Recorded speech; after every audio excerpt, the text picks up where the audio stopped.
All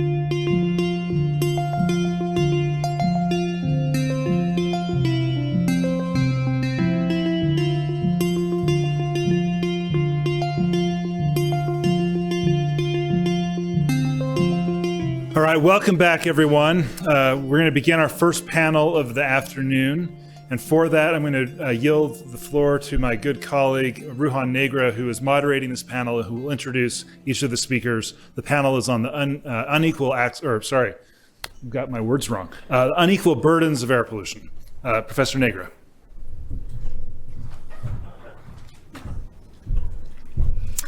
Thanks so much. Good afternoon, everyone. Welcome back from lunch and welcome to our panel discussion about the unequal burdens of air pollution. I'm Ruhan Nagra. I'm an associate professor here at the S.J. Quinney College of Law, where I direct our environmental justice clinic. We have an amazing lineup of panelists with us today, all of whom have deep experience with the disparate impacts of air pollution on marginalized communities, either direct lived experience or experience through the terrific research or advocacy work that they do. So without further ado, I'm going to very briefly introduce our panelists. Joining us today is Sara Grineski, a professor of sociology here at the University of Utah and co-director of the Center for Natural and Technological Hazards. Raymond Oldman, a community member who lives on the Aneth oil field in the Navajo Nation and works closely with our environmental justice clinic. Deena Tumeh, a senior attorney at Earthjustice who came all the way out from DC to be with us today. And Carmen Valdez, a policy associate at Heal Utah. Deena, let's start with you. I'd like to ask about your work with a community that both of us have worked with closely and know very well. Members of the historically Black community in Reserve, Louisiana, which is part of Louisiana's Cancer Alley, were first told in 2016 that they faced the nation's highest risk of cancer from air pollution due primarily to emissions of the likely carcinogen chloroprene from an adjacent neoprene plant owned by Denka Performance Elastomer. Can you tell us a bit about the Title VI and other legal work that you've done in partnership with that community, including the setbacks that you experienced under the Biden administration and now new setbacks under the Trump administration?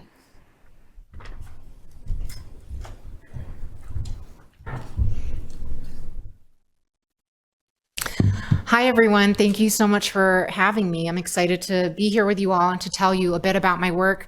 We're going to be going through 4 years of advocacy in 10 minutes. So here we go. We're going to cover, I'll tell you a little bit more about the situation in St. John the Baptist Parish, what they're facing, and then I'll tell you about two different legal matters. So one is advocacy for new Clean Air Act emission standards, and then one is advocacy under Title VI of the Civil Rights Act. And then I'll just say a bit at the end about what we're facing today with the Trump EPA in terms of deregulation and attacks on environmental justice. So St. John the Baptist Parish is a parish of about 40,000 people located in Cancer Alley, Louisiana. Cancer Alley is this big red spot you see. So they have some of the highest cancer risk from toxic air pollution in the country and the highest cancer risk from toxic air pollution in Louisiana. It's about a 100-mile stretch of land along the Mississippi between Baton Rouge and New Orleans. And there are hundreds of industrial facilities there that emit pollutants, some of which are carcinogenic. So as Ruhan just explained, in 2016, EPA came to St. John and told the community that they had the highest cancer risk from toxic air pollution in the entire country, and that 85% of that cancer risk came from chloroprene emissions.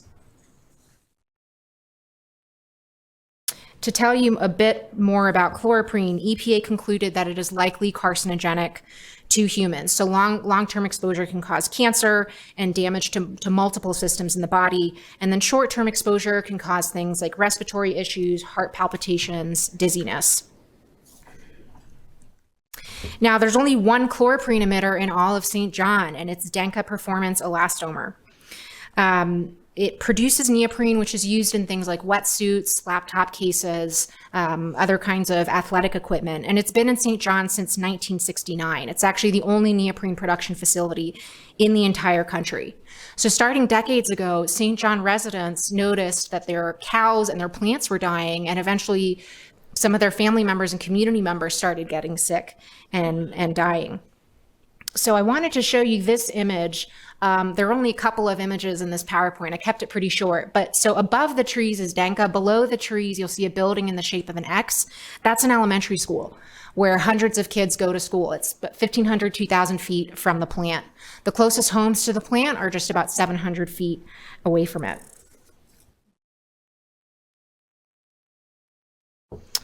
So Concerned Citizens of St. John formed in 2017. They're a local advocacy group that has been trying to get Denka to reduce its chloroprene emissions since 2017.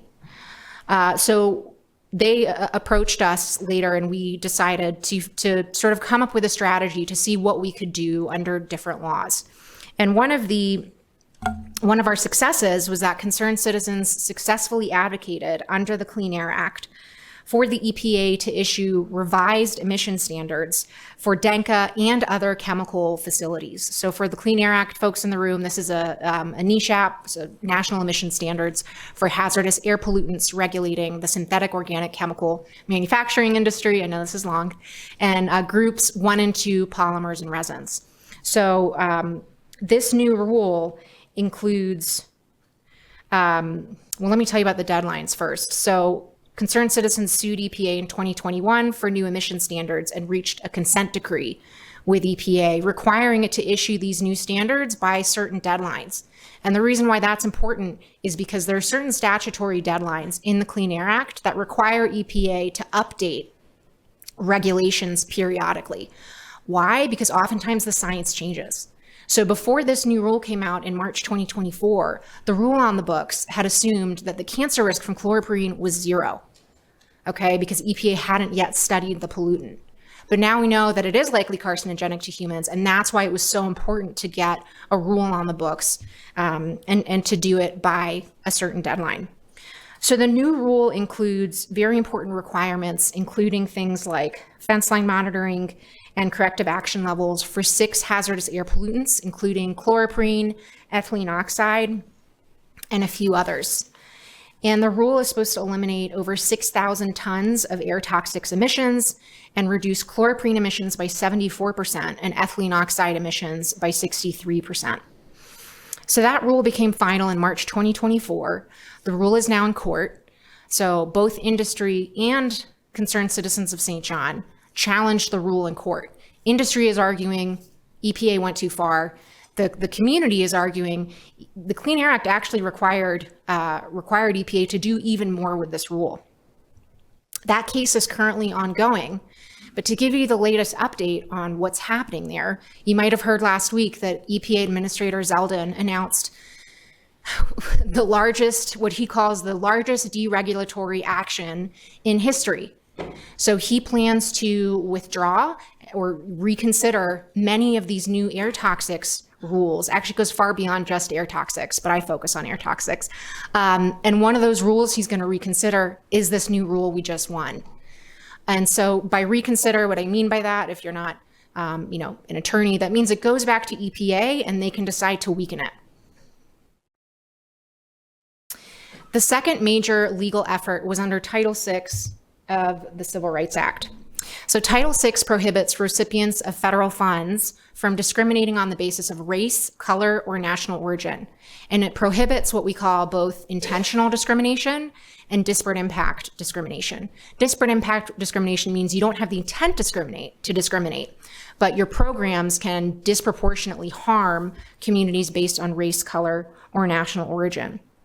So Concerned Citizens argued that two Louisiana state agencies were violating Title VI by failing to protect them from disproportionate toxic air pollution. And that's the Louisiana Department of Environmental Quality and the Louisiana Department of Health. EPA accepted the complaint. They investigated these two agencies, and they issued a really compelling letter of concern, publicly stating what they had found so far in their investigation and stating that there was strong evidence suggesting discrimination. And for months, the community, EPA, and the two Louisiana state agencies negotiated a resolution agreement that, had it become finalized, would have been a huge success. It would have required the Louisiana Department of Environmental Quality to consider disparate impact when it's issuing permits statewide.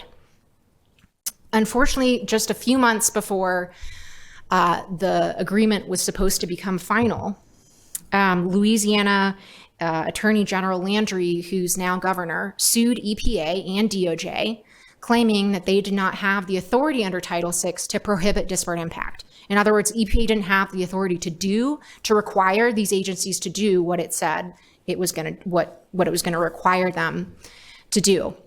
And so as a result of that lawsuit, the EPA administratively closed multiple complaints, including my client's complaint, with no relief to the community, which was a huge disappointment. And unfortunately, the court in that case, which is a federal court in Louisiana, permanently enjoined EPA and DOJ, prohibited them from enforcing their disparate impact regulations under Title VI in Louisiana. Now, I do have more time to tell you about one additional update. So the United States brought an enforcement action against DENCA in February 2023. And they alleged that the facility was creating an imminent and substantial endangerment to the community, which is what's called their emergency powers under the Clean Air Act. Long story short, 2 years later, that case was supposed to go to trial in just a couple of weeks. But of course, we all know what happened in January, and with the change in administration, the Trump EPA dropped the case. So this community waited for 2 years for relief from this specific case, only to get none. So I want to put this in a broader perspective. What's happening in St. John is just one page in Trump's larger playbook to dismantle environmental protections in favor of corporate profits. We can expect the EPA to weaken pollution standards, to change enforcement priorities, to drop really important cases like this one. We can expect mass reductions in force, mass layoffs, firings, budget cuts. Some of you might have heard that EPA already closed its environmental justice office and is apparently planning to close their scientific research office, which obviously is a huge problem. So what's next? I know this might have been a bit of a downer presentation, but I do want to talk a little bit about what's next. With the federal government stepping back, communities will have to rely on state and local enforcement and lawsuits to hold polluters accountable. And it'll be on local and state governments to also step it up. We need public pressure on regulators like EPA and DOJ. Public attention and media coverage will be really important, even more important now, to compel action. And finally, local and national organizations need to push for laws that ensure that frontline communities are prioritized in environmental enforcement. And that's it. Thank you.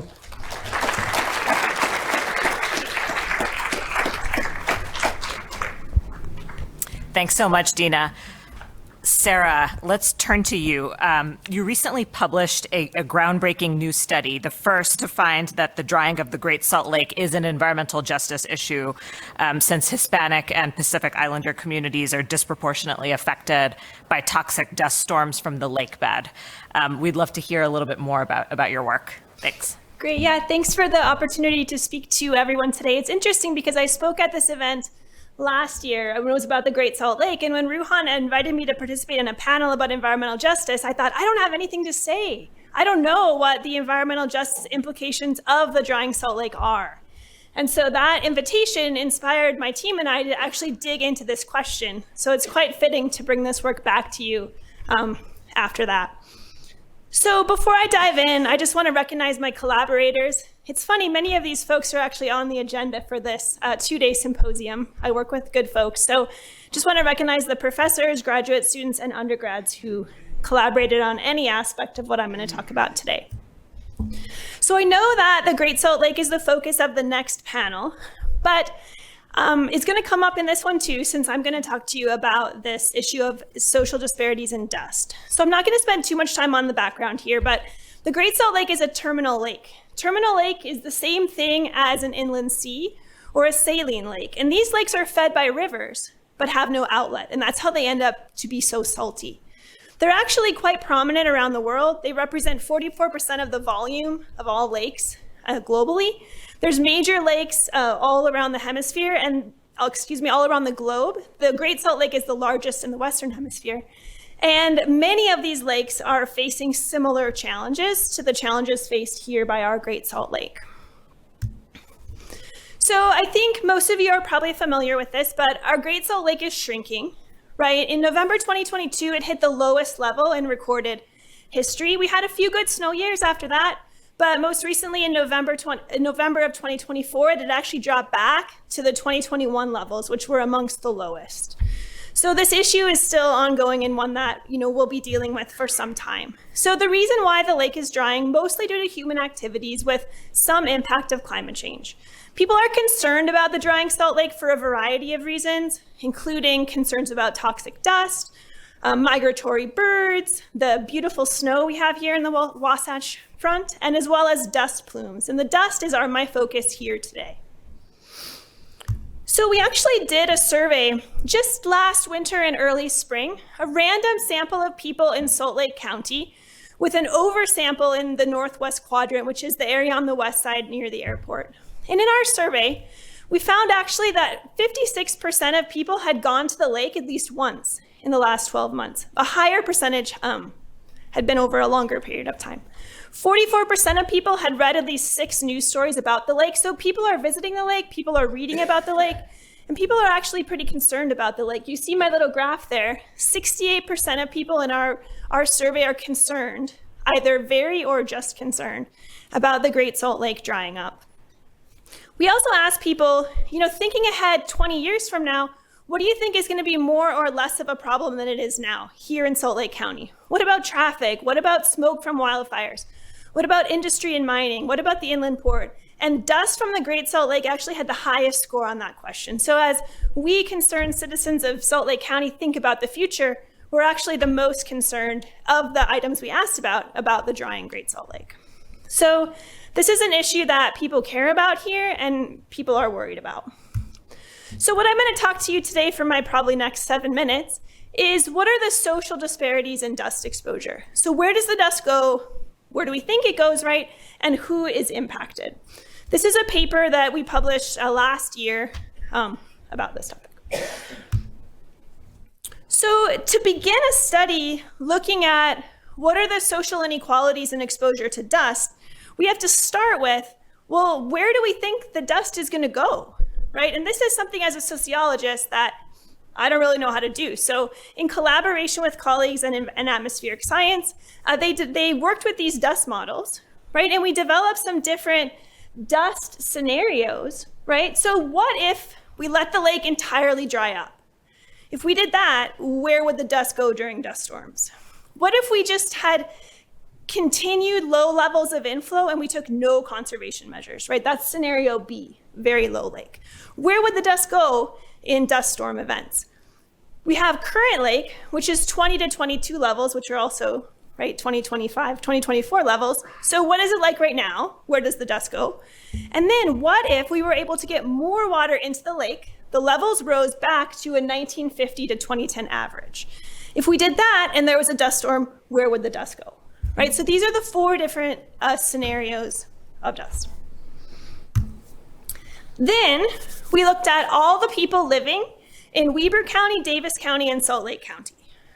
And we know because of the US Census and the American Community Survey, which neighborhoods all those people live in, right? So we linked demographic data about who, in terms of race, ethnicity, and socioeconomic status, to where they live with respect to their neighborhood. And then what's the level of dust in that neighborhood? What do we think it would be under those 4 policy relevant scenarios? So that's what we did. Then the question becomes, what did we find? So my graph has some different racial ethnic groups It has no lake, very low lake, current lake, and healthy lake, right? So it's kind of a lot of bars to look at once. But at quick glance, what this graph shows you is that communities of color in the Wasatch Front experience greater dust exposures from the Great Salt Lake. This is the case, we predict this would be the case if we let the lake levels fall. And actually, it's also the case even if we let the lake levels rise. However, the amount of dust that we would have is much less if we put more water into the lake. Right, you can see for each group sort of the downward steps, showing that as the lake levels would rise, we'd predict that the dust goes down. Right, and it goes down for all groups.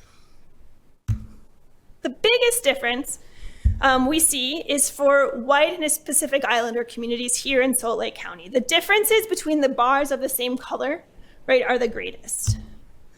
It happens at this hypothetical no lake scenario. It also happens at healthy lake, but you can see that the difference in the height of the lines is less, right? It becomes less. The disparity becomes less and the dust exposure becomes less. However, it is the case that Pacific Islanders in our models would have higher levels of dust at current lake than, at healthy lake than white people in Salt Lake County have at current lake. So Pacific Islanders are definitely emerging in our study as the most impacted group, and Hispanic folks, Latinx folks are second in that sort of ranking. We also looked at socioeconomic status. This graph shows education levels, people who have a high school diploma and people who do not have a high school diploma. The patterns here, you can see the same sort of stepwise pattern. When you compare those with a diploma to those without, you can see that people without a diploma have higher levels of dust at each of the 4 policy relevant lake scenarios.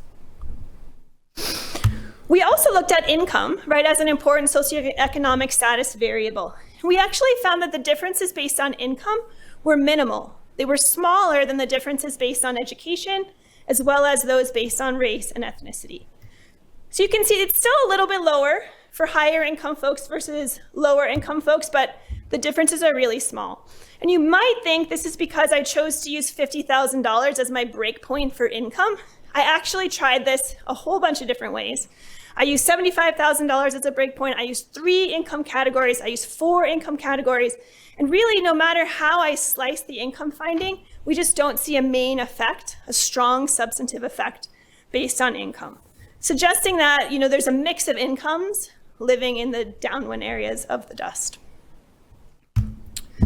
Then, because it was interesting, right, how the levels fall and the gaps narrow, there's actually sort of mathematical or statistical approaches you can use to calculate that gap, right? So I calculated these absolute disparities. And so this is comparing the group with the highest exposure for race ethnicity, that is Pacific Islanders, versus the group with the lowest exposure for race ethnicity, that is white people, and then creating a ratio, right? It turns into a percentage. So you can see that the disparity shrinks, right, as you go from no lake to healthy lake. Right, the disparity being 16.3%, dropping all the way to 8%, and then 7% dropping to 4% for education. So if we think about hopeful messages, maybe in a panel that may have less hope, right, it says to me that we can actually do something about the disparities. We have more water in the lake, and we actually reduce these disparities between groups. And we know from other research that's been done in Salt Lake County that we have very dramatic disparities in particulate matter exposure based on race. And so this is one thing that's actually possible. It seems quite doable. Another co-benefit of getting more water in the lake is we can actually reduce these disparities. So I'm in my last minute, so I'll just conclude by saying that our results demonstrate that stabilizing the Great Salt Lake at healthy levels can reduce dust exposures for everyone, and it can actually reduce disparities in exposure as those PM levels fall for everyone. So I'm sure the next panel will talk about ways in which we can conserve water and get more water to the lake. But I just want to end by saying the case illustrates how policy options to protect ecological systems and the livelihoods they sustain could have, right, and our study demonstrates this here, the co-benefit of improving environmental health and reducing environmental justices for socially marginalized groups. Thank you.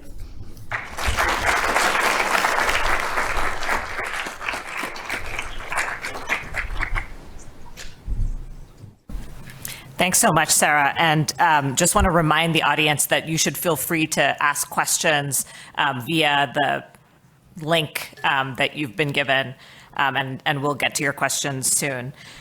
Carmen, could you tell us a bit about unequal air pollution burdens in Utah more broadly? Which communities are most impacted, and what are some of the actions HEAL Utah has taken to address those unequal burdens? Thank you so much, Ruhan. Hello, my name is Carmen Valdez. I'm a Senior Policy Associate for the Healthy Environment Alliance of Utah, or HEAL Utah. And I'm so glad that I was able to follow Sara and Deena's work because it really highlights that communities care about what's happening in their lives, their everyday lives, and how pollution affects them. And so I appreciated the broad Utah perspective of marginalized communities because I was going to touch on the GSL, so I'm glad that I was able to follow.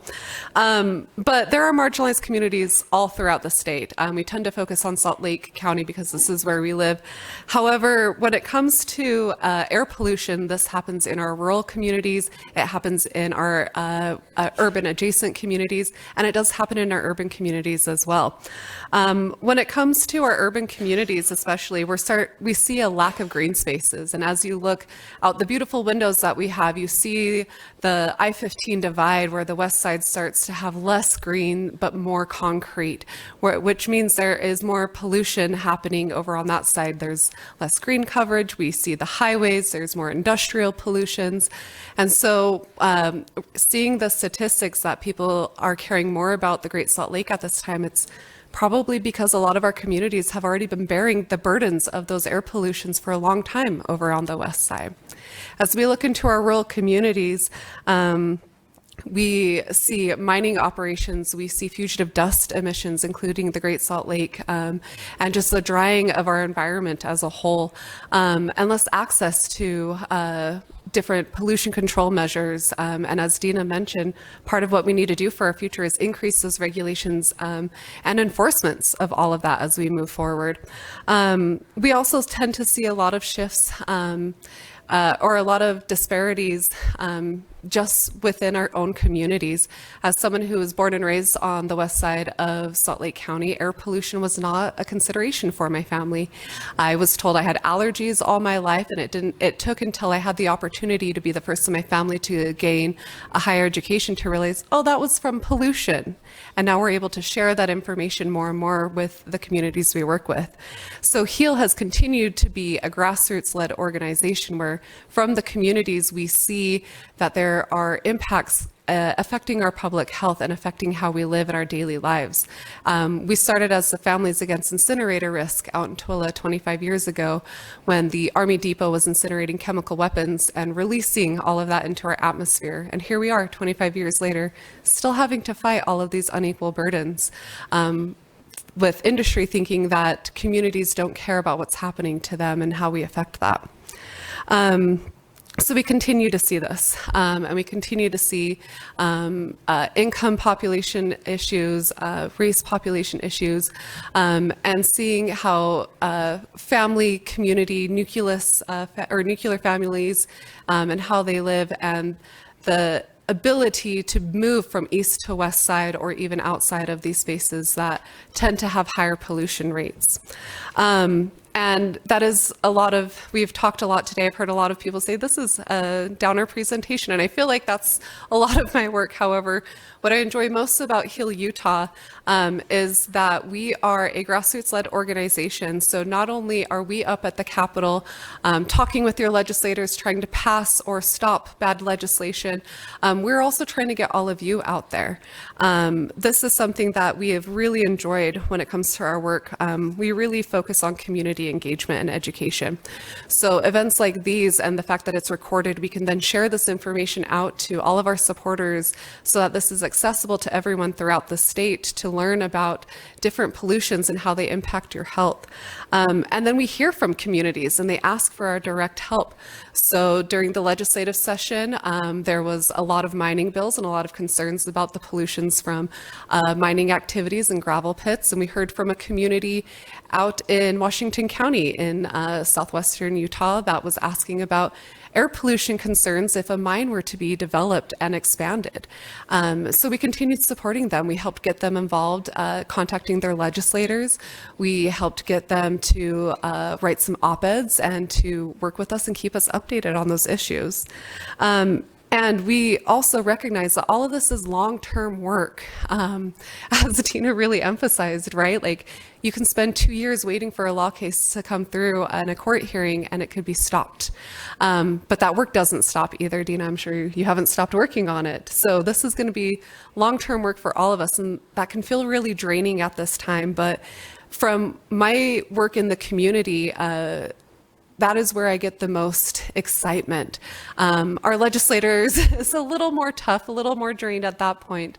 But working with all of you is what gives me hope when it comes to air pollution and addressing those issues. Because we have seen legislators, when we bring you as their constituent up to the Capitol, they're willing to talk with you. They're willing to sit down and listen to you. They hear from me enough. They want to hear from you. And that gives me hope in all of this work, especially from those who are impacted and telling their stories about the asthma they face, the school days they're missing, the work they're missing, not being able to enjoy looking out into our beautiful cities because of the air pollution that exists out there.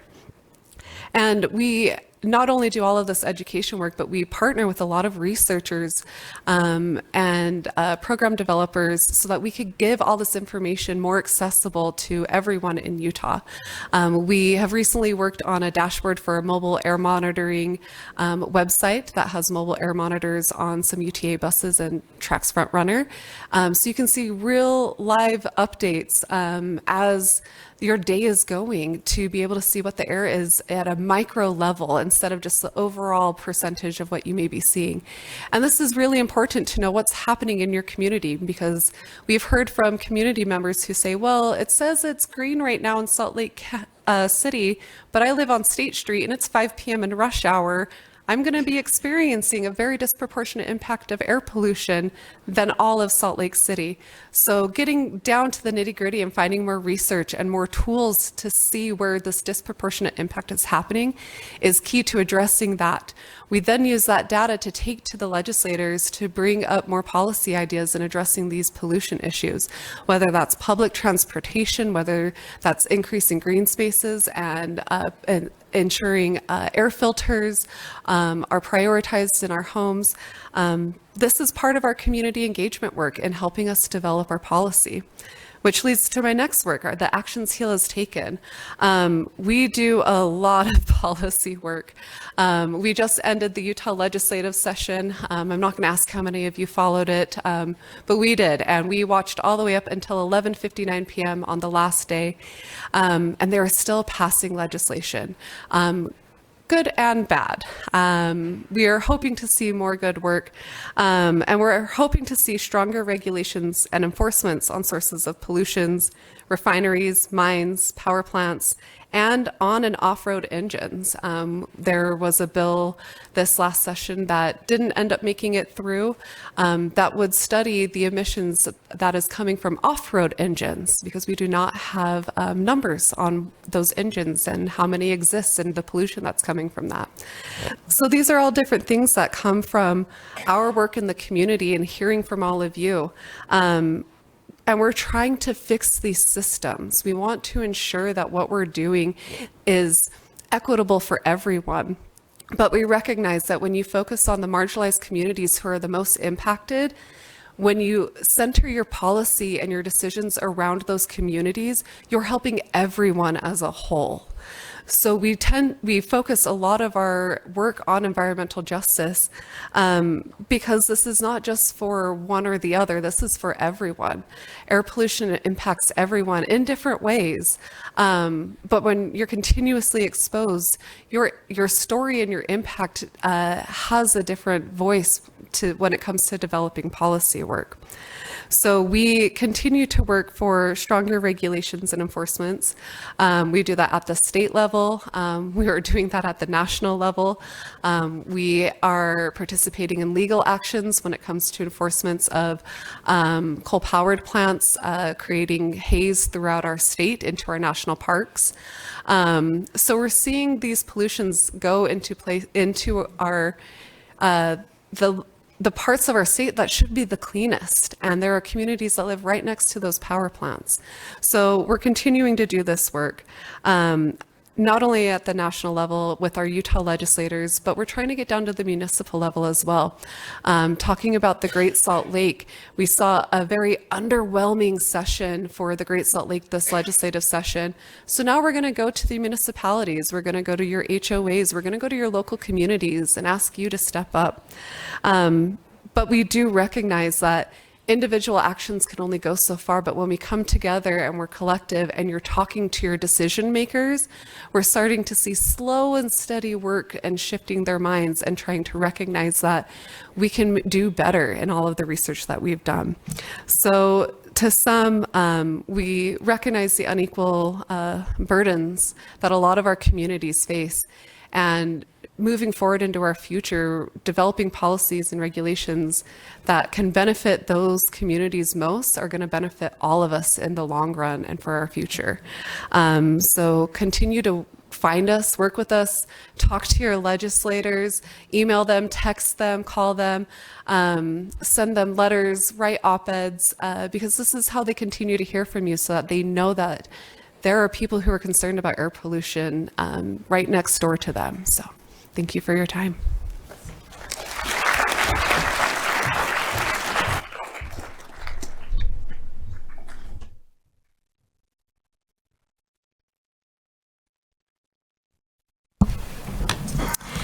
Thanks so much, Carmen.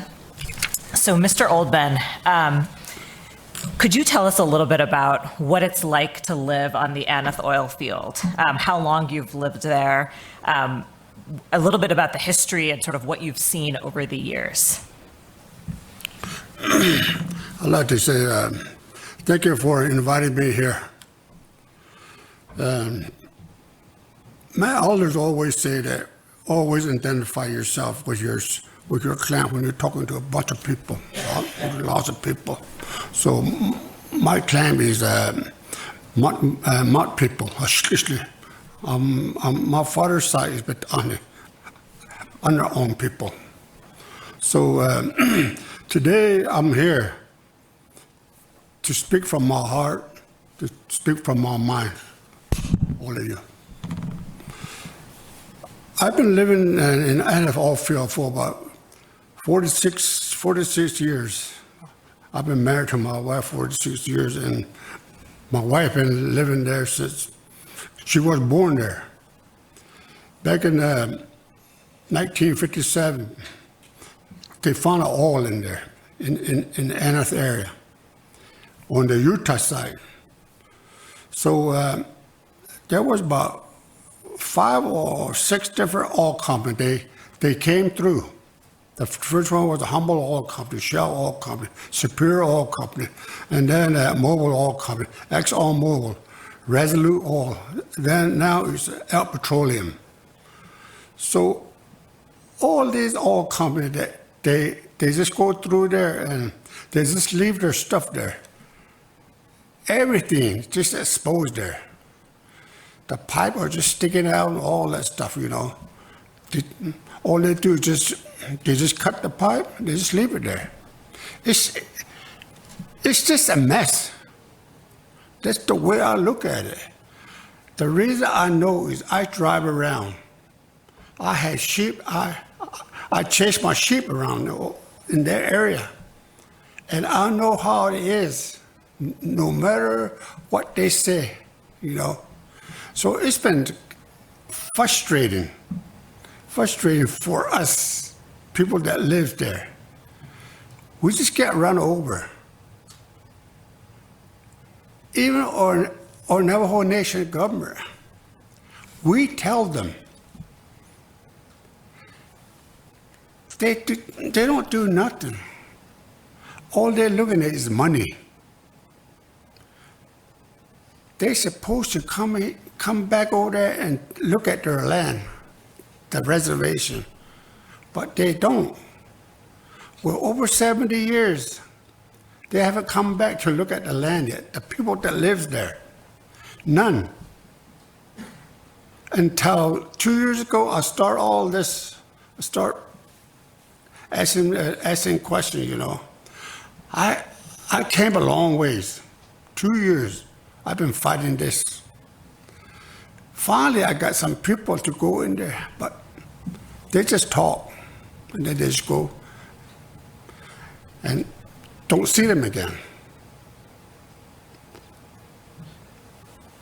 In that place right there where we live is where we smell everything right there. H2S, CO2, oil, injection well. They have everything. We smell it every day.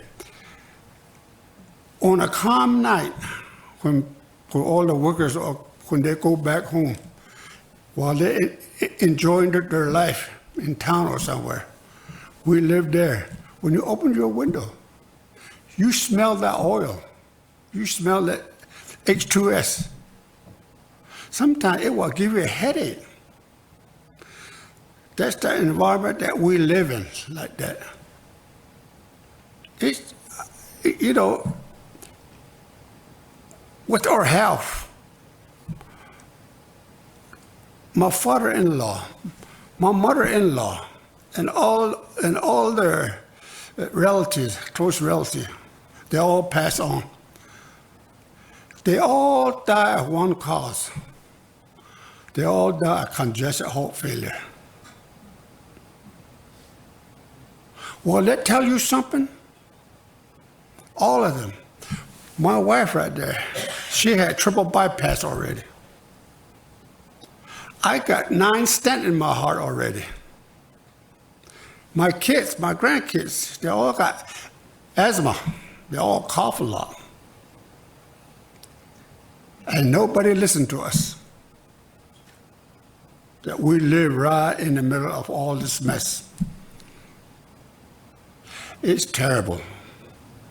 I'm not going to hold back on anything. It's terrible. Sometime in the morning when I get up, I feel like punching somebody in the mouth for it, you know. That's the way it is. We live right by a plant.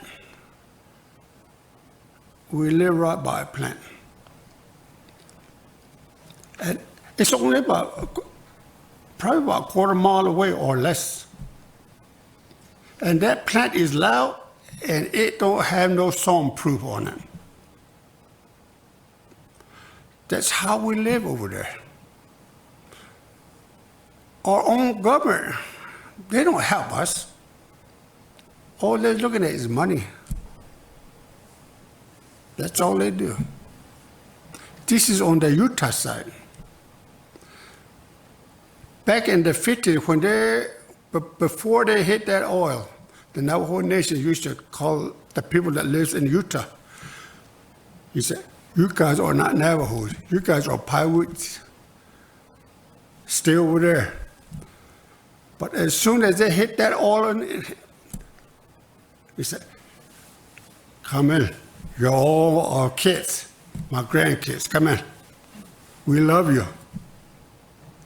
And they grab the money and run. And people still there. It's really frustrating, folks. I had worked in so many places. I worked all over the United States. I was a pipeliner, construction worker, building the plants, you know. If you work in a private land, if you run a pipeline in a private land, they really take care of their stuff, the oil company. The oil well, they take care of it. They paint them real nice. Ours, they're all rusted. They're not even fenced off. There's no color guard or nothing. Animals just wander around there, all that stuff. And that fence around the plant is all torn down. Sometimes my animal goes in there. I had to chase them out. That's the way we are. We live right by where everything is, where everything started 50-odd years ago. I guess money can ruin you. Lots of money. You don't care about your people no more. You just go. That's to where we are, and that's how we live now. That's it. Mr. Oldman, I'm wondering if you wanted to show the audience some of the photos that you put together of just to sort of so they can visualize some of the things you're talking about. Can you use this? This is where we live. Right by a big oil field. My wife has a grazing right there. She has over close to 400 wells.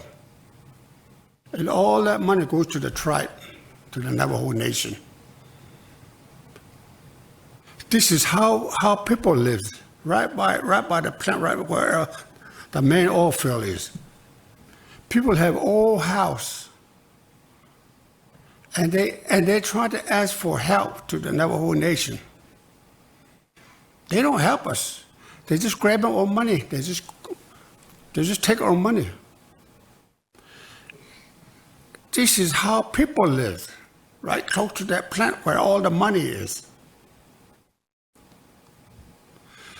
Some of these, see, right there, the pipes are just sticking out everywhere, anywhere. They just cut that pipe and they just leave it there. Some of them are like that for, I don't know, 40 years, 50 years, 30 years. And they have flow lines, water lines, just run on top of the dirt everywhere, just like spaghetti. And there's tank and oil well right there. When you get close to those tanks, you can smell them. H2S, poison gas. When you stay close far enough, you can kind of get dizzy a little bit. You just have to hold your breath and walk away. Some of these wells are really close to the house. Who make decisions like that? Who don't care about people like that? That's my house right there on the bottom one. There's a plant behind it here. That well on this side, they don't even have a fence or nothing on it. It's just very poor in there. They don't take care of their stuff. Some of these warning signs right there, they have lines all over the place, everywhere. We have livestock, we have sheep, we take care of them. Sometimes we have to drive around to go over the lines. They don't bury them.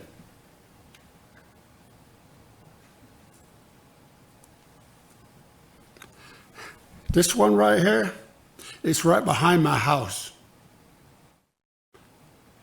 That happened about a year and a half ago. That line, the injection well, that goes back into that well right there, they separate the well and the oil from it. And then they shoot the water back in there.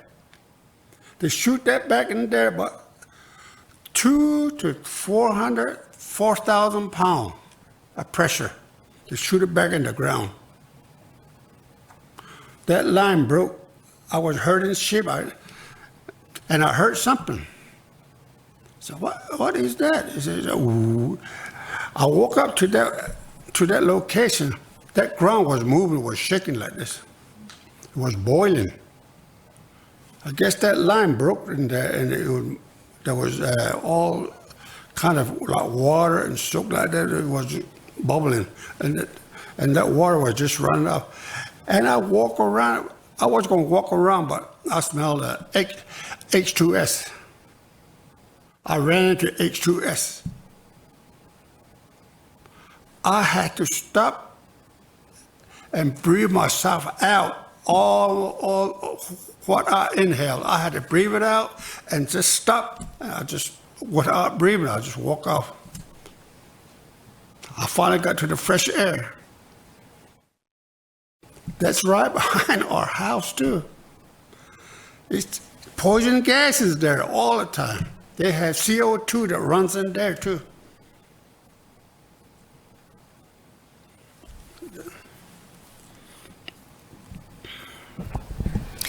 Thanks so much, Mr. Oldman.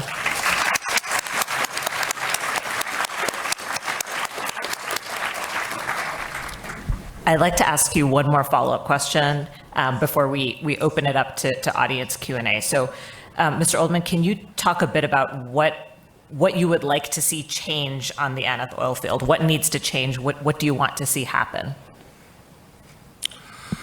What I really like to see change is the Navajo Nation EPA. They don't know nothing. All they do is carry their name. They just carry their name, paycheck to paycheck.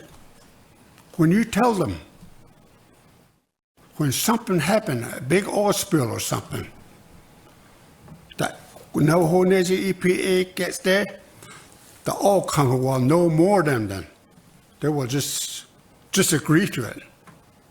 Okay, you guys are doing a good job. Okay, clean it up. That's all they say. Navajo Nation EPA needs to be educated. They need to know more about EPA. That's what I like to see change. Navajo Nation needs to take care of us, take care of the land. I even invite the Navajo Nation president to come and see me. He said, yeah, I will. I haven't seen him to this day.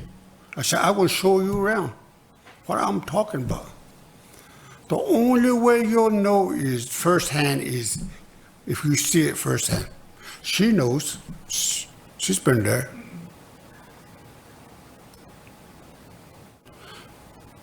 And what I like to see change is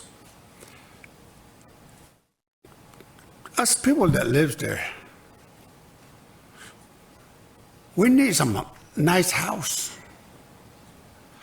All these people, top officials, they have 2-story houses over there. The people that live there close to us, on top of the hill, way over there, about 30 miles away. They are the one that's just taking advantage of it. The people that live right there, they don't. This is our fault. It's crazy, I say. It's crazy. If it was nice and beautiful, I probably wouldn't say that. I'd probably say thank you. But I can't say thank you to those people over there.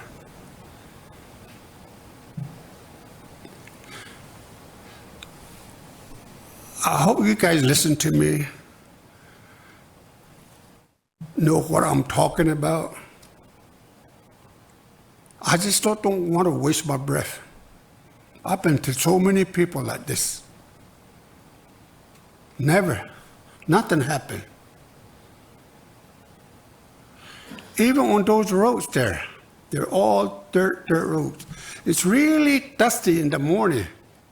When my grandkids are waiting for the bus by the road, all those workers coming through, it's really dusty. Maybe that's why they have asthma. Maybe that's why we're coughing all the time. You can't even keep your house clean inside. It's just dusty in there.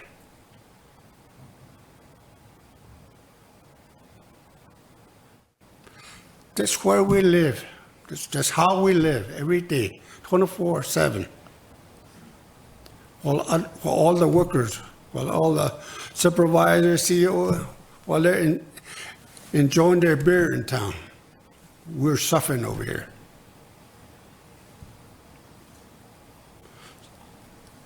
So, thank you for talking to you guys. Thank you.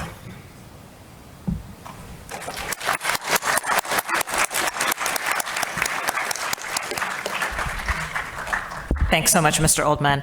I'm going to turn to some audience questions as well as a few of my own questions for our panelists.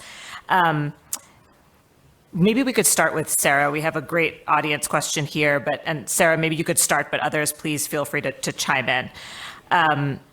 Do we have adequate air quality monitoring in the communities most at risk from toxic pollutants and dust? No, I don't think we entirely do, especially PM10 monitors, which are important to picking up dust. We certainly need more of those and sort of strategically placed to be able to get a better sense of the dust.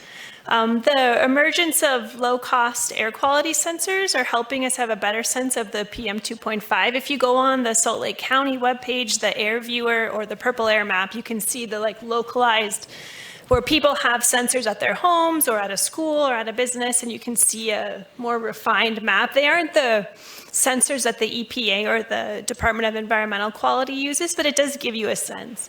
But certainly in terms of having a better sense of the emissions from the lake, more PM10 monitors are definitely needed. Thanks, Sara. And Deena, the next one's for you, but if you had something to add to the previous question, please feel free. The new administration has removed environmental justice from the factors to be considered when performing NEPA analysis. What, if any, impacts do you foresee from that in the next few years? I mean, I see some pretty potentially widespread and negative impacts from that. I think, and this leads into potentially another follow-up question, we don't have a federal environmental justice law yet. And I say yet because in 2020, the McEakin Environmental Justice for All Act was introduced in the House. It got through the House. It didn't reach the Senate floor. But at some point, I imagine it will be reintroduced. Maybe not, this might not be the best political moment, given the circumstances. But that would be a huge win that would address this issue of EJ analyses no longer being a part of NEPA analysis. And also, it would enact just some other really important changes. So when it comes to what we can do in the meantime, what do we do in the meantime to advance environmental justice when we don't have a federal EJ law? I'll say two things on that. One is that some states do have environmental justice laws, like New York and New Jersey. And I think, what we saw under the first Trump administration is that local and state governments really stepped it up. And so we might see that happen again. We might see more states enact environmental justice laws. The second thing I'll say is that we'll keep doing what we've been doing, as at least I can speak, as an attorney. So what we've done to advance environmental justice is sort of cobble together a patchwork of different laws that can address the impacts of environmental justice. And it's not perfect, but we can get some good relief. So I'll give you an example when I say it's not perfect. The Clean Air Act. A facility can comply with its Clean Air Act permit, right? Not be violating their permit, but still be disproportionately harming an already overburdened community. That said, there is a provision under the Clean Air Act that would allow that community to sue the plant if it's violating its permit, right? So we have to be creative. And we have to try to get new and better laws on the books. Thanks, Deena. Yeah, I was going to ask you about sort of given everything you talked about in your presentation about challenges you faced under both administrations, the sort of limitations of legal tools in advancing environmental justice more generally, and sort of how it feels as an attorney to be taking on EJ cases when the law is not a perfect tool to use in these cases. Yeah, it's definitely not a perfect tool by any means. I mean, I'd say it really requires us to be creative in our advocacy and to be nimble and to adjust our strategies to the moment we're in. And so some of what I just spoke to kind of answers that question, right? Relying more on state and local laws. And if they don't exist, then let's have some of our policy and legislative advocates fight to get them on the books. And in the meantime, we'll keep strategizing under the legal tools, using the legal tools that we do have available. But one of the biggest limitations of the law, which I'm sure you noticed from my presentation and you've just noticed from, reading the news, is that the legal process is oftentimes very slow. So oftentimes by the time my clients have approached me, they've already been harmed. So it's not a legal tool. It often feels like it's too little too late, but that doesn't mean we don't fight the fight. And I'll repeat something I said in my presentation too, which is that I think media and press attention will be increasingly important in the moment we're in. Great, thanks. Carmen, you touched on this a little bit, but maybe you could elaborate on how the broader community, which includes many people in the audience, can get involved in environmental justice struggles in Utah. What are some concrete things that people can do? And then I'll just add an audience member's question. What are there any good things, or what are some good things that you saw in the legislative session? Yeah, and this really follows Deena, right? We need local action, and those who followed the legislative session probably felt that, your voice maybe was not being as heard up there, or you were being limited to 45-second public comments. So we did see a few good wins, including the halogen emissions amendments bill. We saw a few bills that didn't pass this year, but we know went to interim to get studied. That includes the non-road engines studies, different things like that. And a big win, we had a resolution passed for Radon Awareness Month. Radon is a colorless, odorless gas that can cause lung cancers and 1 in 3 homes in Utah have high rates of radon. And it attaches to particulate matter and gets into your lungs and causes some really negative health effects. And we saw that pass at 9:51 p.m. on the last day. So we did see some good things. And when it comes to the overall general public, I think first and foremost, we need to listen to our community members that are on the ground, that are living there, their experiences, their stories, what their families are facing, their generational families are facing, and make sure we're sharing those stories and contacting your legislators. We recognize that at the national level, it's a little bit harder to get in touch with your legislator, but if you go to the legislative website, the phone number you see on their website goes to a phone that they're checking. You can text message with them, you can call them, you can email them, and they're wanting to listen to you. They're wanting to hear from you. They may not agree with you, but then they can't say they're not hearing from anyone, right? Because you're reaching out to them. And then leading into the media as well. Submit op-eds, submit blog posts, contact everyone you know, overrun the news agencies, right? And continue to keep those voices out there and aware, because this is how you hold not only those companies accountable, but all the regulators and the decision makers allowing those things to keep happening accountable. So it is, our organization is a very small organization. We have 2 full-time policy associates, including myself. So we rely on you to contact your legislators and build those relationships. And so these are all things that you can do. We have community lobby training. It's really, it can be a little nerve-wracking to go up to the Capitol, but we teach you all the skills you need, and then we lead that into being part of your city council meetings, your HOA meetings, your school board meetings. And just to continue listening to the communities that are out there, and hearing what they're saying is probably the most important part to leading all this work. Great, thank you, Carmen. Sara, there's a question for you about the slight positive trend between higher lake levels and disparity between income groups. Do you have any ideas on why that might have been the case? Yeah, I mean, the analysis that we did was just bivariate, overlaying where people live and where the dust goes. So what it means is that areas where there's more dust, there's more heterogeneity with respect to income. And so It just sort of, where is the dust going? And then, who's affected? And so we see a stronger pattern with race and education than we do with income. The next step, we're sort of scaling up this project. We're expanding the models to a larger geographic area. And then also I'm going to do more complicated statistics, because we know that there's relationships between income and education and race ethnicity, that those things overlap in different ways. And so the next step is going to be a more complicated statistical analysis to try to disentangle some of that.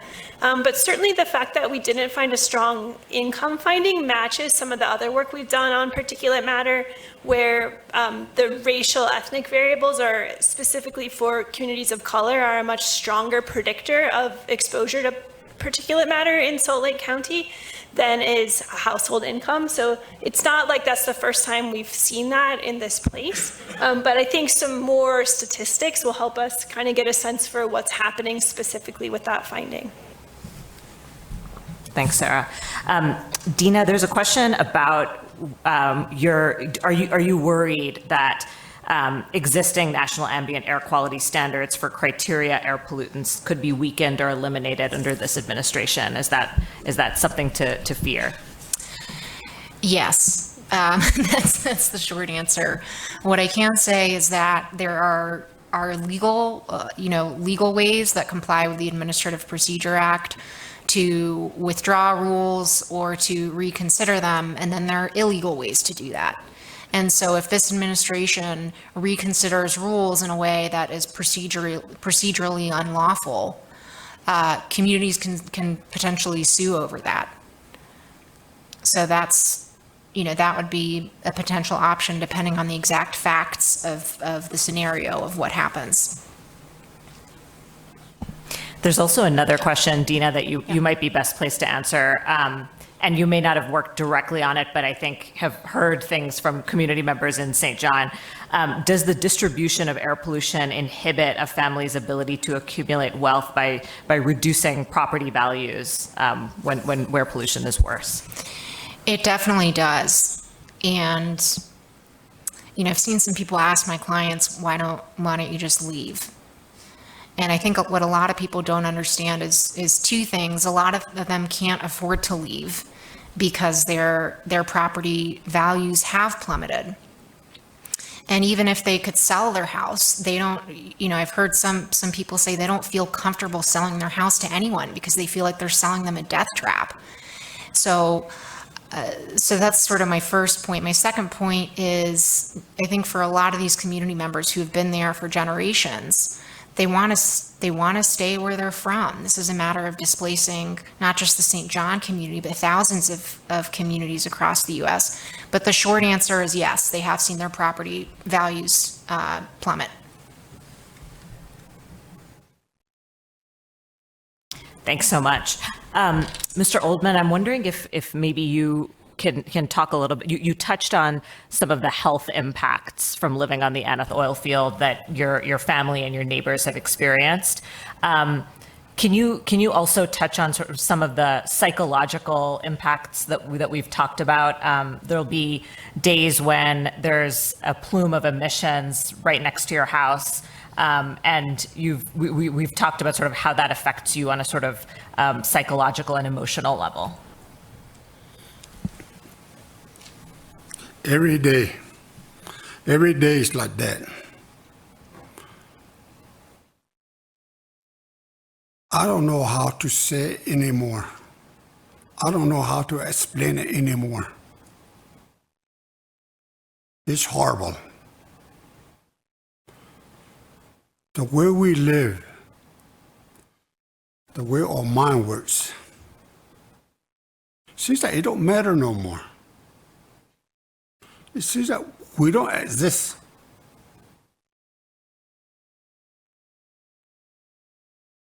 When we say something, they'll just listen and they'll just turn around and they just forget. And they never come back.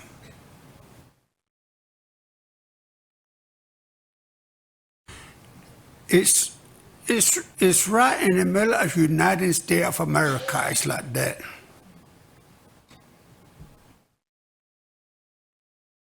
on a Navajo reservation. We have everything there, uranium, oil, coal. People suffer from it. NF oil field, they shoot that water. I told you they shoot that water 2,000 pounds of pressure. The water table is all room.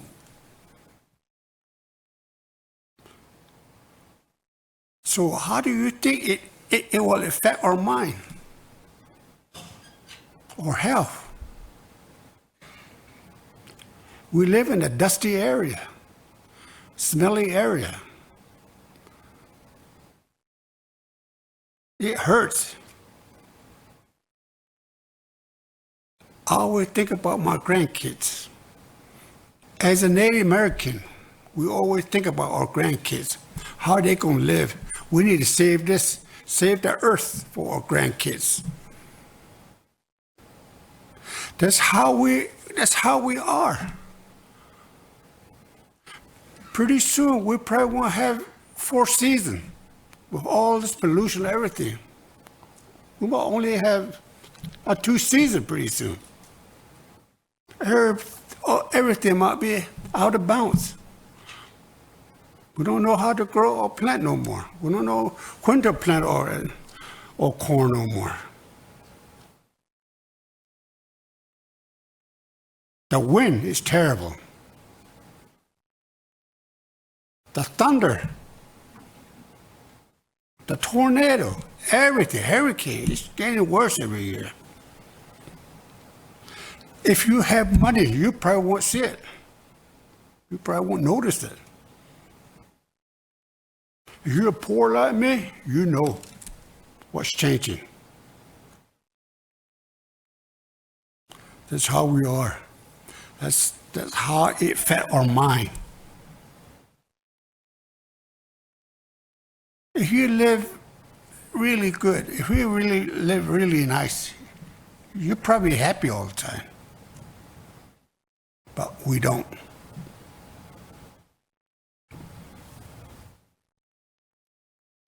That's how it affects our mind or health. There's a lady that lives behind us. She passed on a year and a half ago. She lived close to that plant. All that smell from the plant, all that gas. She died of muscle disease. Her muscles just stopped. Her name was Emma Benally. It hurts, people. It hurts. You probably don't know. Living in that kind of environment, it hurts. But it don't matter to our government. But it don't matter to the Navajo Nation government. Thank you. Thanks so much, Mr. Oldman. There are a number of audience questions around sort of what can be done to fight the air pollution on Aneth oil field, and whether there's been monitoring, any air monitoring that's happened, whether any groups, whether Navajo Nation groups or others have tried to install air monitors and monitor the toxins on Aneth oil field. And so, Mr. Oldman, if you have any thoughts on that, or, what have you experienced any efforts by either Navajo Nation government or outside groups to try to do something? And then Carmen, maybe you could weigh in on what do you see as sort of some of the challenges on addressing these issues on tribal lands, when there's a tribal government that's also sort of part of the picture? Yeah, they put a gas monitor around our house, close to the plant. But the problem is, it's always windy there. We live kind of on top of the hill, The plant's kind of tough. So the air will change a lot, either way. They don't get a good reading on it. The private company, they always put up something like that. But when the air is calm, when it's a nice day, they don't put that thing up like that. The only time they put it up is when the wind is blowing or something. So it's kind of hard, you know. All that wind changed a lot.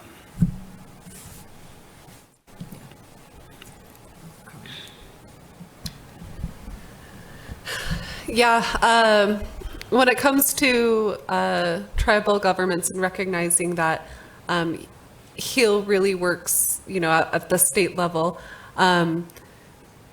it's hard. Much like every community, there's not consensus. So, Mr. Oldman, you touched on there, the people who are living in the two-story houses doing really well, and they may be in favor of those oil wells. So it's hard to be able to bring these voices forward and get the president out there. And so it takes sometimes outside groups contacting the Navajo Nation or other tribal entities to continue to push them to listen to their community members who are experiencing disproportionate effects. And that takes researchers, that takes community groups to continue pressuring them and holding them accountable, because now we're watching them too. We're watching our tribal governments harm their communities as well. So it's hard to address because of the sovereign statuses, and we need to respect a lot of the cultural boundaries and differences. But when it comes to the Aneth oil field, right, we need to find ways to get a hold of the president and hold him accountable, and the EPA, and get better people in those spaces so that community members aren't experiencing this generation after generation. Thanks so much. Deena, there is an audience question about where the owners of the neoprene plant live, whether it's, whether it's close by or far away, that I thought you might weigh in on. So Denka is a Japanese company. Yeah, it's based in Japan. That's the answer. Does anyone local work there or not even work there? Oh, yes. So there are definitely a lot of their employees are local.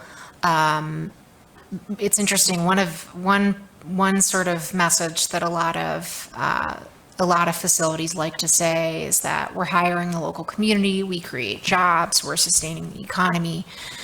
Studies show, though, that many facilities don't actually do that. And there was a study conducted in St. John in particular that showed that, I'm trying to remember exactly what, but a significant percentage of the employees weren't local. They weren't from St. John, and they did not reflect the racial demographics of St. John. Thanks. And yeah, I'll just add that the community has also done a lot of advocacy work to try to draw attention to this issue in Japan, recognizing that oftentimes these sorts of corporations are, when you challenge them on their home turf, it can be much more effective. And so the community has traveled to Japan twice, protested at the annual shareholder meetings of the company in Tokyo, and managed to generate some press coverage in Japan that's been quite helpful in their struggle. There's one question that I think anybody can weigh in on, but Carmen, you may be the person to start. It's about students and sort of the role that students can play. Students sometimes feel that their voices are ignored. What are the best opportunities for students to get involved and make a difference in air quality issues? I am so excited for this question. So first and foremost, continue being yourselves. Continue researching and studying the things that interest you. Because one, we need researchers. We need attorneys. We need advocates. We need people going into policy. We need people running for office too. But we need all of your expertise to shape and change the future, because those who are in power now, while they may be in office for a really long time in some cases, they will not be in power forever. So we need people to be engaged and to be able to make those shifts and changes. And we have seen, and I know personally, I know a few people who work for energy companies who are like, I'm trying to change from the inside out. Like I'm trying to shift how we're making our, how we do our work, how we impact communities, how we engage communities. And then I also want to flag that students, even down to our elementary school age, you are a resident, so you should contact your legislators. This past legislative session, and we did this last year as well, we hosted a youth lobby day on the Hill with the Youth Coalition for Great Salt Lake. These are incredible high school to college age kids who are concerned about the drying of the Great Salt Lake. We brought over 50 students up to the Capitol. I've never seen so many legislators come out and talk to the students, and they say this over and over: you're our future, I need to be listening to you. So just find an organization, find something you're passionate about in any of these areas, and start working with them, volunteering, show up. And even some of our interns this past legislative session, they've already started following up with legislators and are helping with their research, using that research to help shift and change laws for the next legislative session. So students, please be there, show up constantly. Honestly, you are our future, and we really need you there. And you may feel like you don't have a voice, but I promise you, one time when you're with a supportive community groups, I feel like the auntie whenever I'm there, and I'm so proud seeing them hold their legislators accountable for 20 minutes and holding them there and asking them all the questions. And this is what we need for our future. So students, please get involved and continue pursuing anything that you're interested in. Thanks. Thanks so much, Carmen. And I think that's a great, we're just about out of time, and that's a great note to end on. Thank you so much to everyone for attending, and I'm sure our panelists would welcome any questions if you want to come and chat after the panel. Thanks so much.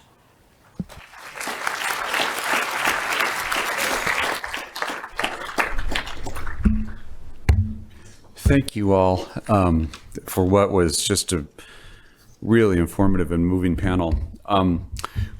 We are going to take a break. I would ask two things of you. One, try to be back in the room at 3:25. We're going to take a little bit longer break. Second, enjoy a piece of cake. This is one of the Easter eggs Lincoln hid for us before he ran off. This is to celebrate the 30th anniversary. We are certainly celebrating. We ask you to join us with partaking in a dessert. Okay, thanks. See you at 3:25.